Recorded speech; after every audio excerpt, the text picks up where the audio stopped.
America department of state నిర్వహిస్తున్న కార్యక్రమానికి doctor వినూషా Reddy గారు వెళ్తున్నారు.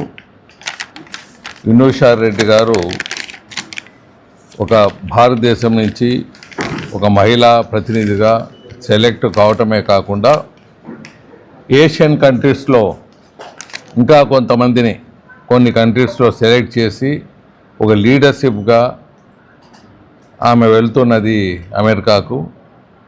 సో దీని చరిత్ర తెలుసుకుంటే ఇటువంటి సమావేశాలకు దేశం నుంచి మన భారతదేశం నుంచి ప్రధానమంత్రి అయిన వాళ్ళు ఉన్నారు, హైయెస్ట్ పొజిషన్లో ఉండేవాళ్ళు ఉన్నారు. మరి అటువంటి కార్యక్రమాల్లో అప్పుడు పాల్గొనటమే కాకుండా ఇంకా కొనసాగుతున్న ఇటువంటి కార్యక్రమానికి ఇప్పుడు డాక్టర్ వినూషా రెడ్డి గారు వెళ్తున్నారు. ప్రజాస్వామ్యం అనేది ప్రతి ఒక్కరికి హక్కు కలిగించినప్పుడే అది ప్రజాస్వామ్యంగా ఉంటుంది.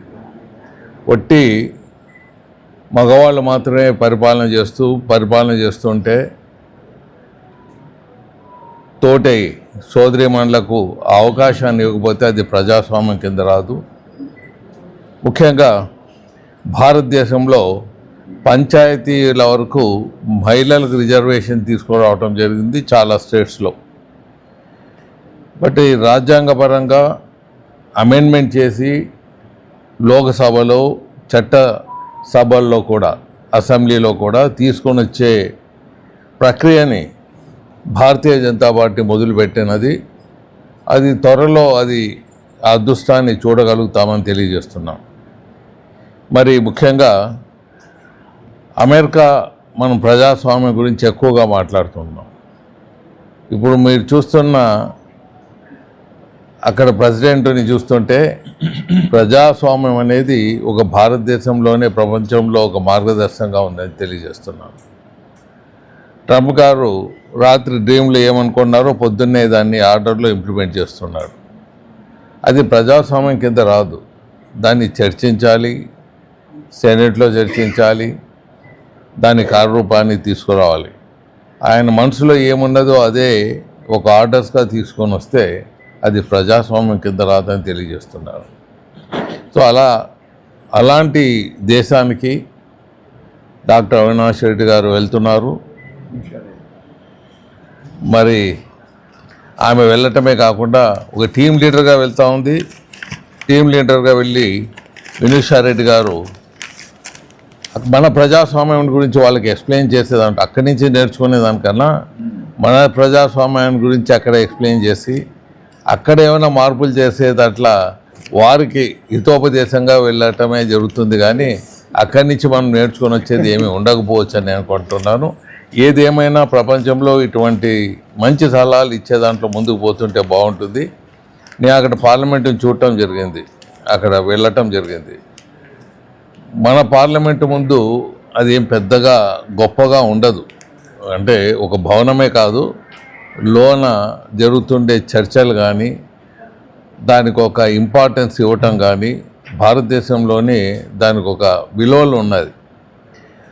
ఇంత పెద్ద పాపులేషన్ ఉండి ప్రపంచంలో ప్రజాస్వామ్యం ఎక్కడన్నా బతికి ఉన్నది ఇంకా కొనసాగుతున్నది అనేది అంటే మన భారతదేశంలోనే. రాజ్యాంగం అనేది మనకున్నది. ఆ రాజ్యాంగంలో ప్రజాస్వామ్యం గురించి ఎన్నో చట్టాలు చేయటం జరిగింది. సో ఇటువంటి సభలకు వెళ్ళినప్పుడు ఒకవేళ పొరపాటున మనం కూడా దాంట్లో ఇంప్లిమెంట్ చేయని ఏమన్నా ఉంటే కొత్త చట్టాలు దాన్ని మళ్ళీ తీసుకొని వచ్చి మన ప్రజాస్వామ్యం కూడా వాళ్ళకన్నా గొప్పగా ఉన్నది అని చాటేదానికి ఇటువంటి అవకాశాలు మనకు మెండుగా ఉంటాయి. సో ప్రపంచంలో ఉండే పలు దేశాల వాళ్ళు అమెరికాలో పాల్గొంటున్నారు కాబట్టి డాక్టర్ వినూషా రెడ్డి గారు కూడా దాన్ని గురించి తెలుసుకొని మన భారతదేశ గౌరవాన్ని కాపాడాలని కోరుకుంటున్నాం. మరి ఇంతేకాకుండా ముఖ్యంగా మొన్ననే మనం చూసే ఉంటాం, మా రాష్ట్ర అధ్యక్షులు కూడా వచ్చారు.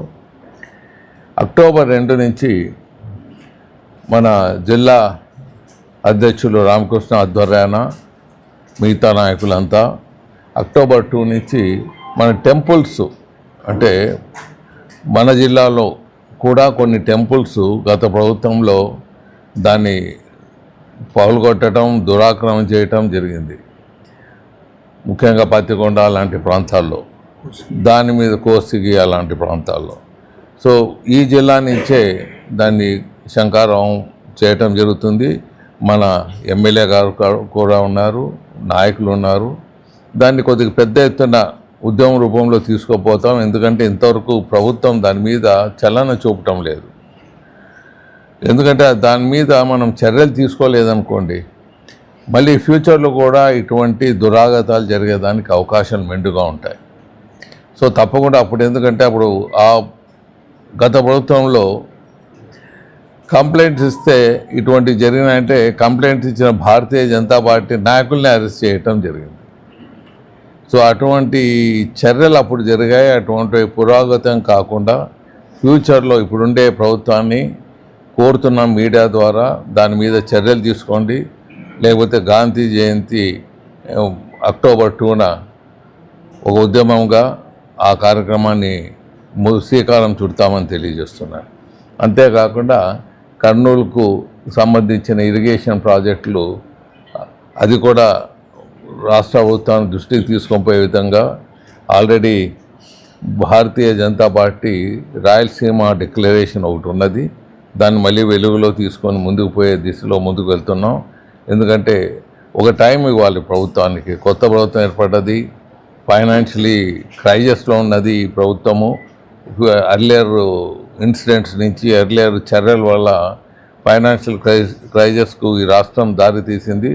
దాన్ని ఇప్పుడే పటాల మీద పాల్గొంటున్నారు. కాబట్టి డాక్టర్ వినీశ్వరరెడ్డి గారు కూడా దాన్ని గురించి తెలుసుకొని మన భారతదేశ గౌరవాన్ని కాపాడాలని కోరుకుంటున్నాం. మరి ఇంతేకాకుండా ముఖ్యంగా మొన్ననే మనం చూసే ఉంటాం, మా రాష్ట్ర అధ్యక్షులు కూడా వచ్చారు.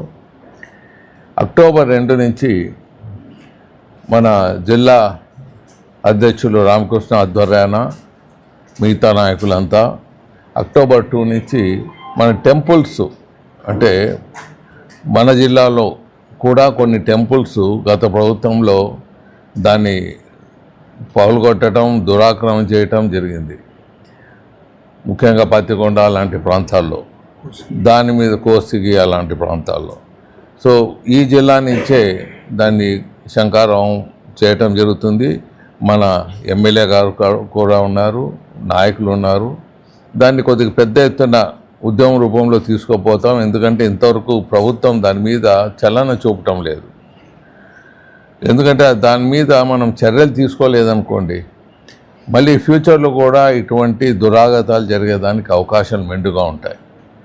సో తప్పకుండా అప్పుడు, ఎందుకంటే అప్పుడు ఆ గత ప్రభుత్వంలో కంప్లైంట్స్ ఇస్తే ఇటువంటి జరిగినాయంటే కంప్లైంట్స్ ఇచ్చిన భారతీయ జనతా పార్టీ నాయకుల్ని అరెస్ట్ చేయటం జరిగింది.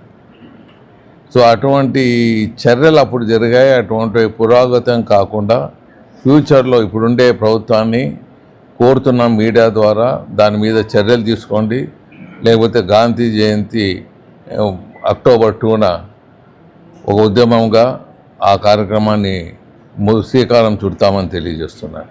అంతేకాకుండా కర్నూలుకు సంబంధించిన ఇరిగేషన్ ప్రాజెక్టులు అది కూడా రాష్ట్ర ప్రభుత్వాన్ని దృష్టికి తీసుకొని పోయే విధంగా already Bharatiya Janata party Rayalaseema declaration ఒకటి ఉన్నది. దాన్ని మళ్ళీ వెలుగులో తీసుకొని ముందుకు పోయే దిశలో ముందుకు వెళ్తున్నాం. ఎందుకంటే ఒక టైం ఇవ్వాలి ప్రభుత్వానికి. కొత్త ప్రభుత్వం ఏర్పడ్డది, ఫైనాన్షియలీ క్రైసిస్లో ఉన్నది ఈ ప్రభుత్వము.